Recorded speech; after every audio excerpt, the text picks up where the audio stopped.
I grew up knowing that I needed to read law so that I might understand how to navigate the lawless country in which I would have to survive.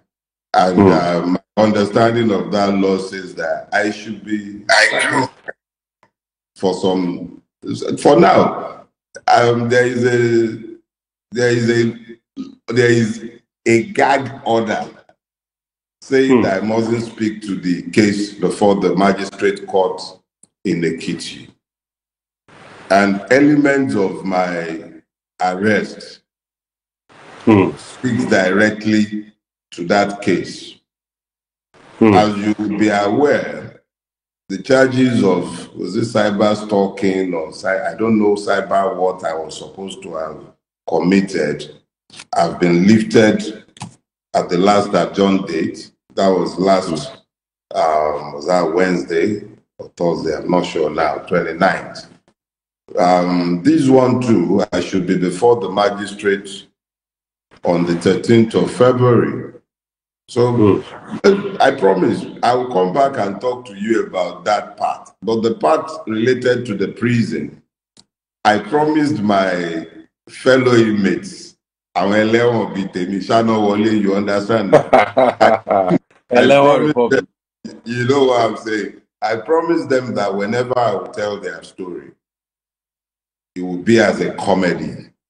Because there are way too many tragedies within the correctional system. And if I cannot do anything to help resolve the many challenges that I saw there, I shouldn't do anything to exacerbate the situation. I saw prison officers spending their own monies on drugs for sick inmates. If there was a system that cared, there is no reason why an underpaid officer would have to be spending his own money to take care of inmates. So I saw a lot that we should talk about, and we definitely will. But I promised my fellow inmates that it will be treated in a comedic fashion. But I assure you, there are many stories from that ABDUCTION prison. You'll laugh yourself silly. But we're not in a season where anything is really funny if you think about it. So, but don't let me waste your time. I want us to talk about, prison, because a lot of people, I think Fela was noted to have said that's it's where are they inside prison, are they for inside the world, it's where are they outside prison, are they for outside world, the Chris world, we call it So let's talk about that, inside world as well, 21 days is no joke. Let's talk about the prison memoirs. Rufai, there is something I do. Maybe it's peculiar to me as a writer, or maybe other writers have the same predilection. But what I find is that when I intend to write about something, I deliberately keep it bottled up. Not that I won't talk to you about it, but there are just way too many things to talk about in relation to my prison experiences. But what I can say to you is this. I heard the average Nigerian, even whilst I was in prison. One of the most effective mode of communication in prison are radios. Prisoners have radios. They are allowed radios. So you are kept abreast of what is happening in the wider world. Before I got to prison, everybody in prison already knew who I was and what I was alleged to have done. So I wasn't entering the prison unknown. And I was blessed to meet I must say that a lot of people within the human rights community, particularly the old timers, had already established for me what I was to expect whenever I went to prison. And prison was always an expectation for me. I always knew it was something that I should expect. In fact, it's probably the least of the many things that the Nigerian state and its many powers could do to you. So I went to prison knowing what to expect, but they exceeded my expectation. From officers to inmates, I was treated most humanely by everybody that I came into contact with. I was actually more concerned about the people that I was interacting with on a day-to-day basis. I had 10 other persons in the cell with me. There were 11 of us in my cell. And that, I was told, was one of the better ones in the place. I think the place was built to hold probably about 250 or so. It's holding over 800 inmates, as at the time I was there. The rations are basic. If anybody had to depend on the rations, they'd be dead within 6 months at the most. The rations themselves predisposes you to multiple opportunistic diseases of all sorts. The healthcare, most basic and rudimentary at best. And this cannot be blamed on the officers there. It's simply a function of the fact that the federal government runs prisons in this stupid federation that we tell ourselves that we're running. The federal government runs prisons, but it is the states that keep dumping people in prison without having to provide for their welfare. So you have a situation that is completely messy. If the states have to maintain their prisons, probably they would have better sentencing guidelines than the ones that I saw operated in that space. You had a person in prison spending 9 years because he stole a goat. And the goat was valued. The magistrate asked him how much he sold the goat. He said 9,000. And he got 9 years for stealing a goat. When the politician that steals billions goes scot-free, they never go to prison. You're the one using the word steal. They don't use the word steal. They've laundered the crime. They call it corruption now. It's a well-laundered crime. It's called corruption. You and I will call it stealing, we'll call it altering, we'll call it forgery, we'll call it advance fee fraud, we'll call it outright stealing of public funds. Breach of public trust. We'll call it many names, but the truth of the matter is that we are the ones who are busy with those nomenclature. As far as the system is concerned, it's just corruption, which is a family affair. And because it is corruption, it must not attract any punishment.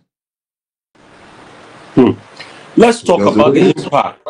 Let's talk about the impact prison had on your wife and your parents.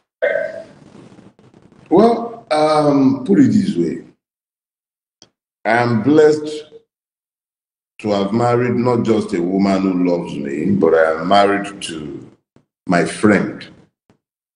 So my wife knew that I've already given up myself to the cause to which I have committed my life.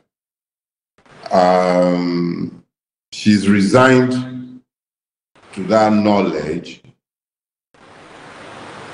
4 years ago, this month, it was a viable murder plot that was revealed to us. Last year, it was imprisonment that became my lot.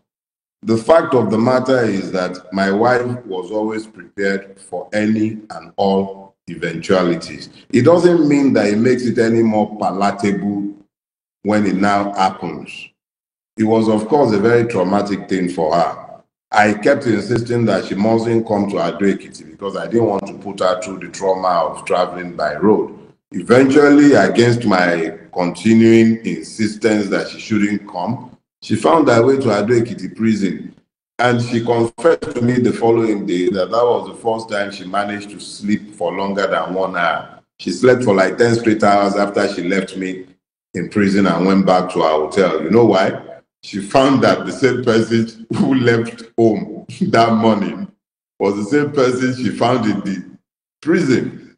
Because the reality of the matter is that, Rufai, you don't do what we do without having prepared your mind for the worst that the system can throw at you. I go to my bed every evening, thankful to God that I made it to my bed, but prepared to meet my maker before the morning. And I leave my house every morning, thankful to God that I made it up. I leave my house and prepared my mind that I might not very well come back into that home because it might please my maker to allow that it be the last. And it doesn't necessarily mean that it will be at the hand of a murderer. It might very well be that I'll be sat at my table in my office like my brother, Ogunlano, and simply meet my maker. So it's not something that my loved ones worry about as far as my existential safety and all of that is concerned. It's not something that is pleasant to them, but it's something that, yeah, it was not a very I pleasant. want to ask, how particular did your mom take it? Oh, Yawali. My mom is, let me put it this way. She's a warrior. I got my instinctive, or shall I say reflexive, hatred of oppression from my mom. However, she's also a warrior. Where any of her children are concerned, my mom can worry for Africa. And I doubt that she slept a wink during that season. I deliberately avoided calling her whilst I was in prison, even though the average prisoner can make calls through the welfare system. I did call my wife, I did speak with my lawyers, but I deliberately avoided calling my mom because I always knew that that was a weak link. I didn't want to call her and then have somebody because I knew that however much she might weep, it wouldn't break my own resolve. But I didn't want her breaking down and then me ending up sounding like the uncaring son.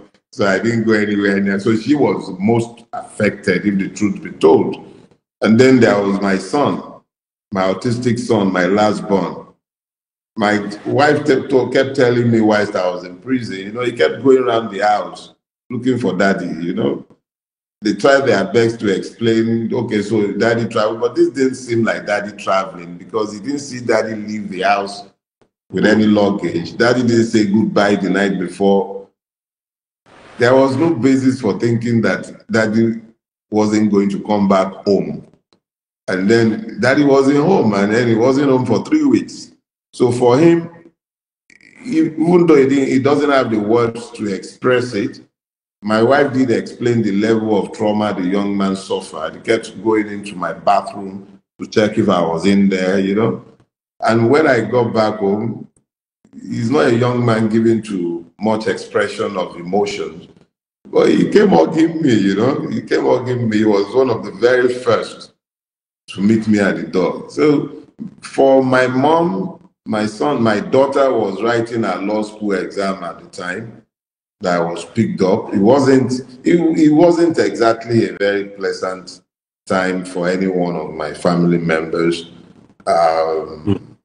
Let's quickly talk about what you're doing for people with autism, a charity side to you that you're trying to do for people with autism, because like you mentioned your son, because that's a project that I think can impact a lot of people, parents that have children with autism. Before we now come back and talk about how did you react to people that betrayed you when you were in prison, because a lot of betrayal happened. In fact, a lot of people don't know that people that felt like they were fighting the loudest, they were speaking the loudest, were the one betraying the most. We're not going to mention names here, but a lot of betrayal happened. But let's talk about that project you're doing for the center you're planning to build for autistic children that can help society and all of that.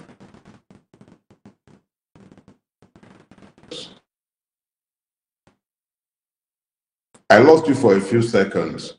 I got Okay, you you go, up go to the ahead. point where you were talking about those. I lost you for a few seconds. I Okay, heard let's you up talk to the about point where you said, let's talk about the Center for Autistic Children that you are working at, and probably people want to join you on this great project. Then, secondly, we'll talk about betrayals. okay, so here is the thing. I don't want to, because we have such little time. What I'll explain is this. I have a son who is now 18 years old. He's autistic, right? And so we've dealt with that challenge since the last 18 years. Now, I'm not a particularly wealthy man, but I am sufficiently blessed that I can take care of my children, my wife, and my immediate needs. But I know how much it has cost me in resources in order to provide what is at best the most basic of care in Nigeria. There are simply no facilities of note for the care of autistic children in Nigeria, whether that be privately owned or whether that be government owned. In fact, there's basically nothing that is government owned. They have the most rudimentary of facilities. So having to care for my son privately in the last 18 years, my wife has had to give up her own life, more or less. There have been times when they've had to go to South Africa for a month every 2 months. So like 3-4 times in a year, they spend a whole month in South Africa. How many Nigerians can afford that? I did that for years. To get diagnosis, we had to go to America when he was much younger. So I look at the total amount that we've had to spend over the years, and now that he's approaching adulthood at 18, there is really nothing left in the system for him. There has been nothing left in the system for him for some time, at least known to us. So we were already thinking of, okay, so now we have to move him abroad at least for a year so that he will learn functional skills, so that he might be able to take care of himself as he progresses into manhood. And then I saw the costs. And these costs were coming around in the age when Buhari had already destroyed the economy, and just as Bulaba was taking over the saddle. And then I looked at this cost and I realized that there is no way I couldn't afford it any longer. And even if I were to be able to afford it, how many other persons will be able to afford it? So I decided that we'll try and pull resources together in Nigeria, bring as many of the experts as we can find within Nigeria for the benefit of our son and for as many other persons as would require this, because there is simply nothing available in the country. So we were already thinking of this. We registered the foundation over a year ago, long before I wrote the book. I ceded land out of some land that I own in the free trade zone axis. I gave land for the construction of a center. We are still in that infancy stage where we are designing and trying to put something together when the book was launched in June. Now, I wrote a book knowing that there are bound to be reactions. People are bound to get emotional and angry and everything. And I didn't want to end up having to be responding to, oh, he wrote the book in order to enrich himself. Anniversary, it was already available for free download. The second book became available for free download within 6 months. So this one wasn't written for money either. So on the day of the launching, I announced specifically that all proceeds will go to this charity that I set up for the care of autistic children. In Nigeria, all proceeds have been going directly into the account of that charity. The only money that is outstanding is the one that is to be repatriated when Amazon might have made the payment. We've been affected by the interim injunctions that were procured up and down the length of Nigeria whilst I was in prison, which has meant that we cannot sell the books in Nigeria. Maybe if we had been able to sell the books in Nigeria, we might have been able to augment the account of the foundation, but we'll see how long that lasts. Now, when it comes to the issue of betrayers, you see, I have never believed in votrons. Votrons are those who personalize the struggle for liberty. So you may betray Voltrons. I am not a Voltron. So nobody betrayed me. The only thing they betrayed were their own ideals, their own professed principles, their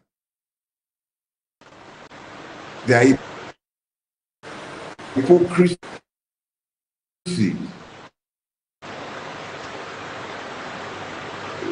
was brought to the fore. I look at all of them and I simply laugh.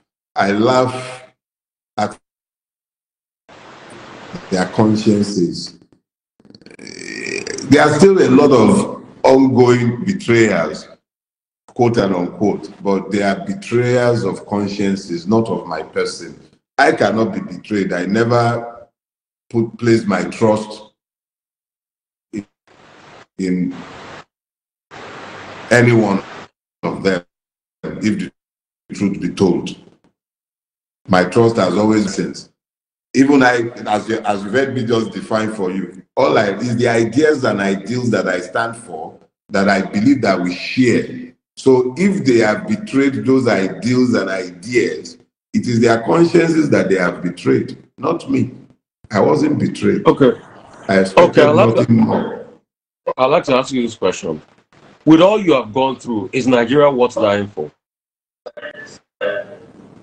Is Nigeria worth dying for with all you have gone through? See, I don't want to die for Nigeria. No. But I'm prepared to die for my beliefs, my ideals, for the truth. I'm not interested in which Nigeria am I supposed to die for? The same one that sends soldiers to the toll gates to come and murder protesting, armless civilians? Is that the Nigeria I'm supposed to be dying for?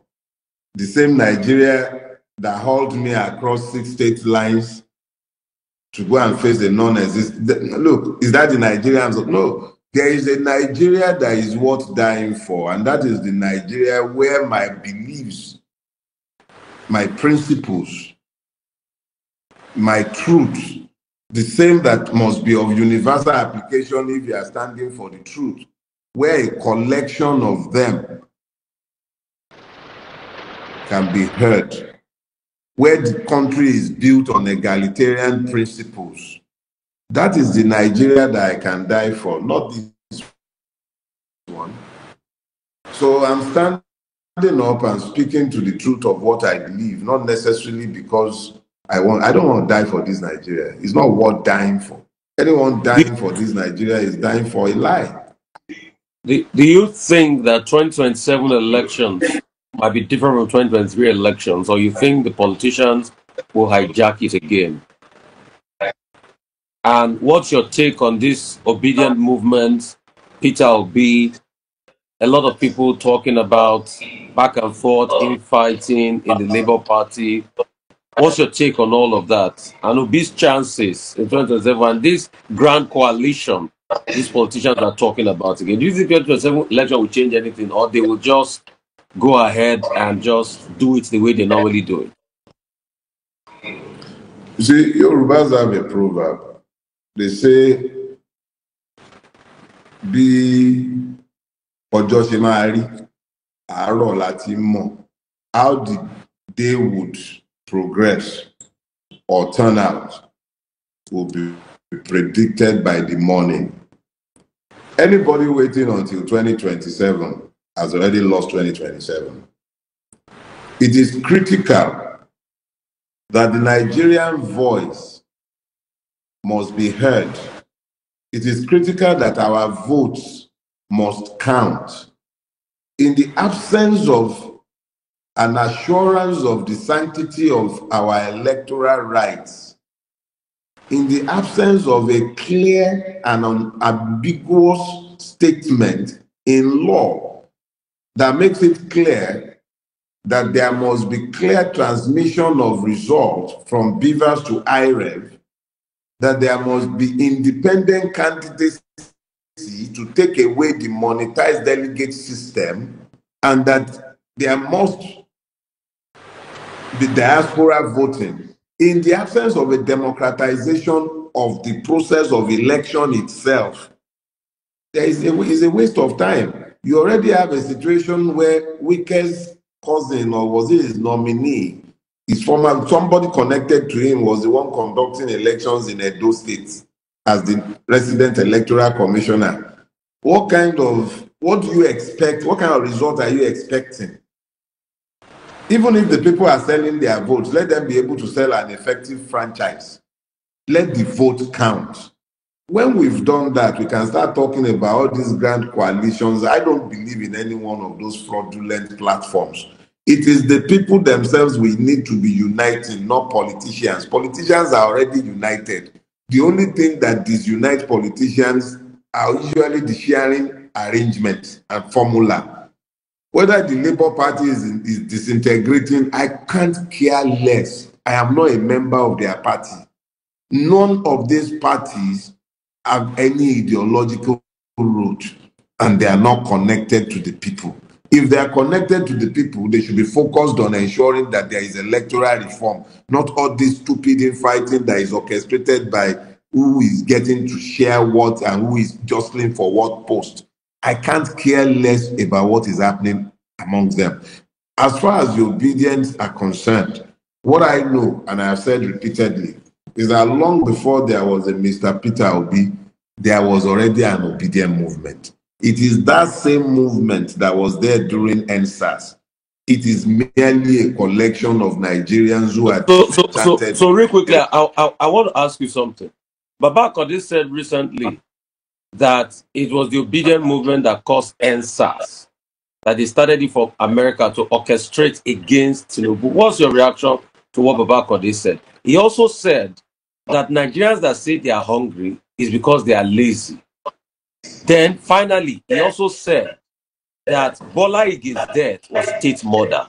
What's your take on those three items? Well, look at it this way. If we were talking about a man I don't know or to whom I don't have access, probably I might be a little uncharitable in my response. But I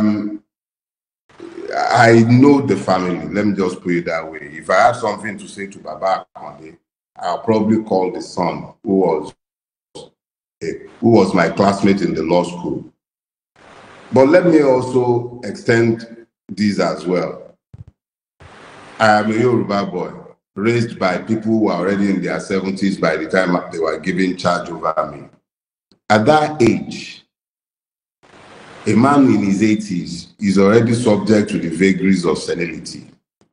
Because if not, he would have known that there was no obedient movement as at 2020. What there were and what they are still had today are Nigerians who have been distanced from Nigeria by the fact that Nigeria has victimized them. That collective remains there. But to be saying that it was the obedient movement funded, no, those are clear words coming from an old man who is clearly not in complete control of his faculties.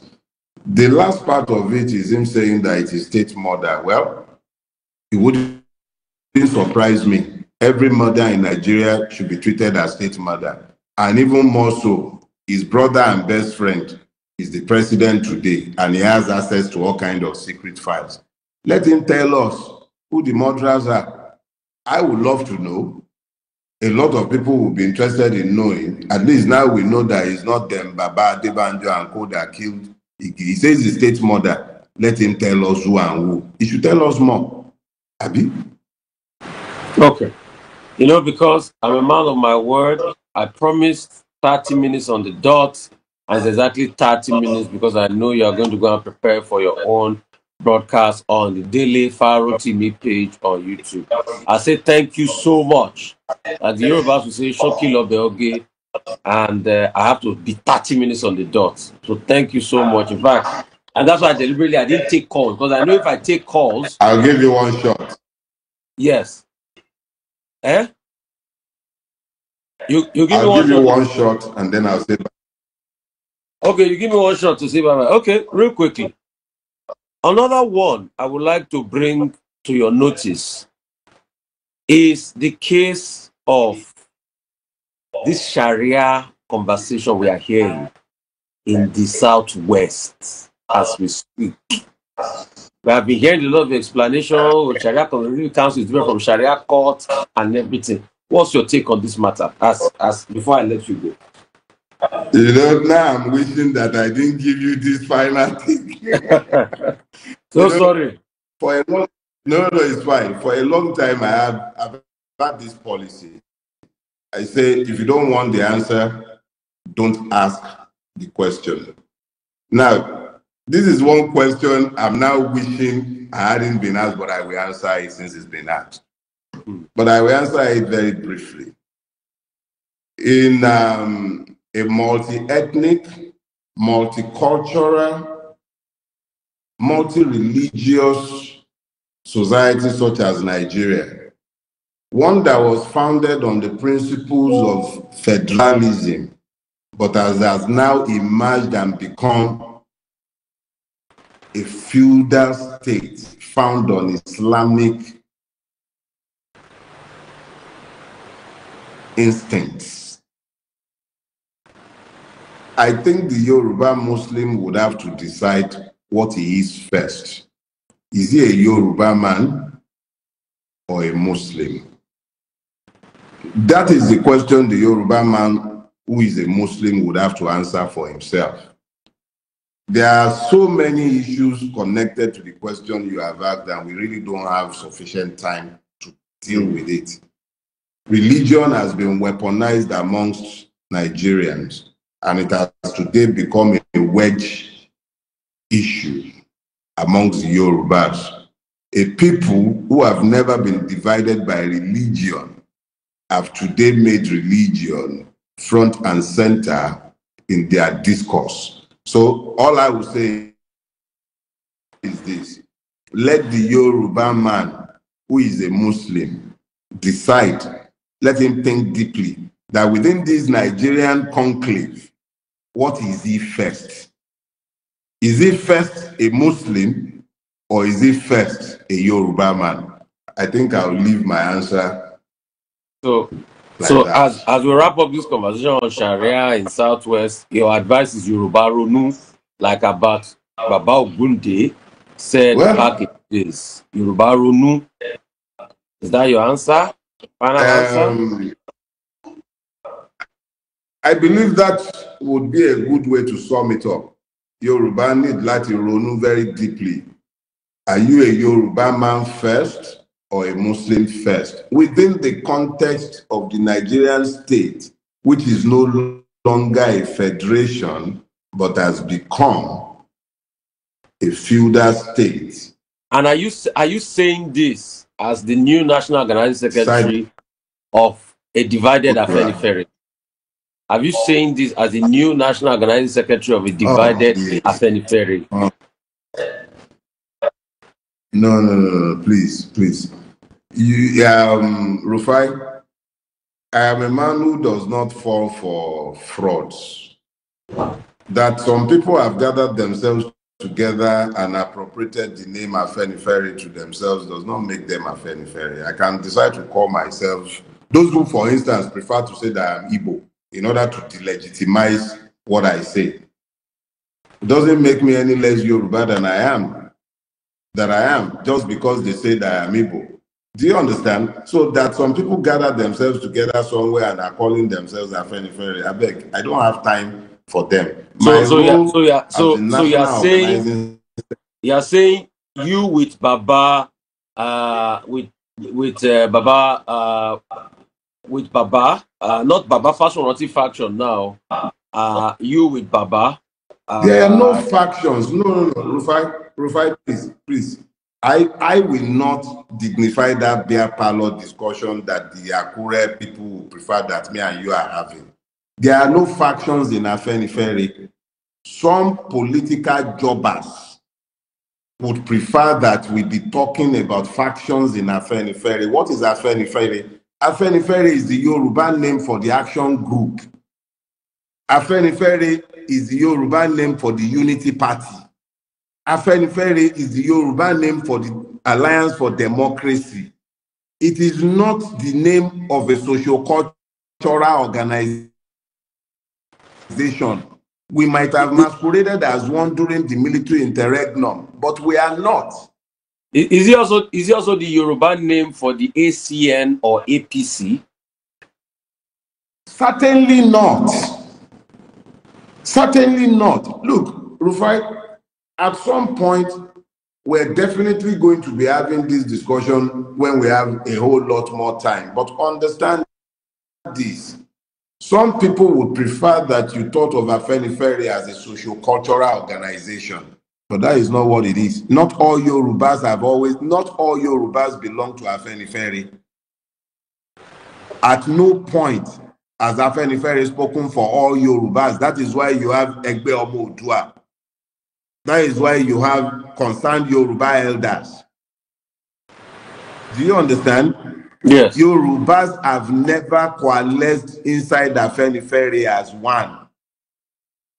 Afenifere is the Yoruba name for the action group. But let me just get this right. But people like them, Tinubu, when they were in AD, Egbe Onirawo then, they were big members of Afenifere. When he was running for presidency, he came back to his Afenifere fold. That's why the likes of Papa Shorty. No. They are all part of Afenifere area, Afenifere area, Afenifere area, Rufai. Yes.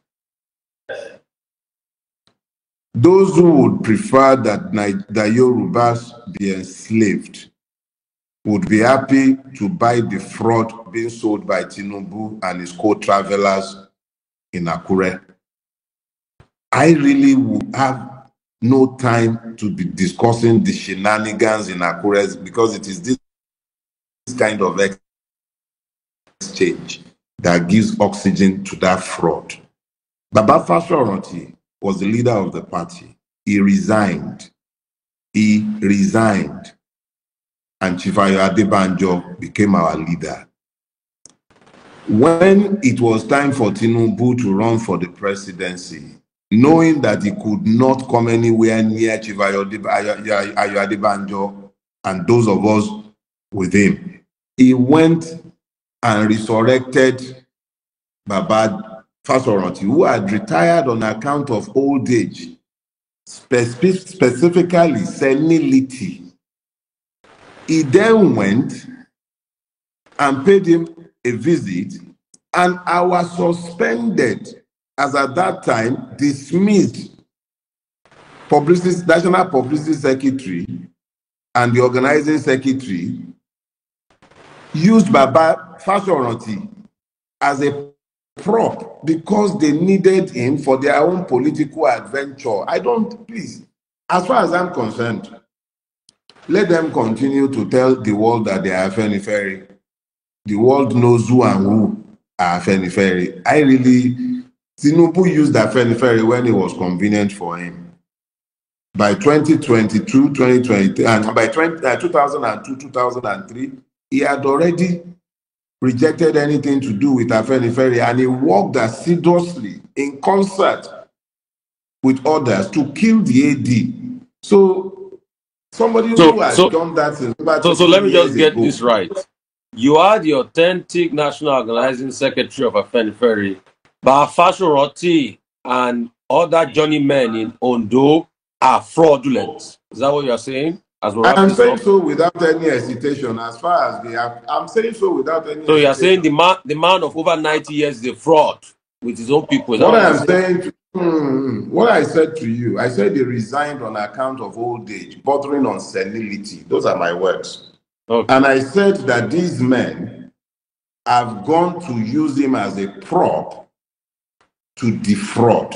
If a person has resigned, how does he come back from retirement to retake the reign of leadership when the person who took over from him is not dead? The deputy leader, the general secretary of the organization, everybody, the General Assembly, all of us are there, and we reaffirmed his leadership at multiple points. So why you see, Rufai, I actually regret offering you that extra question, and I'll say Oh you yeah, I'm why. sorry. I'm sorry. No, Let's you know end. why I say so. Eh, We've dignified people who are not deserving of any attention with time. The I people can imagine. know who their leaders are, and it will emerge with Okay. time. That's the Okay. truth. They are a waste One of my time one and quick yours. one quick word as we go. Say a word to everybody that spoke for you as we wrap up. 1 minute. Everybody that spoke for you. Say a word to them as we wrap up. Never lose your voices. Keep your voices because the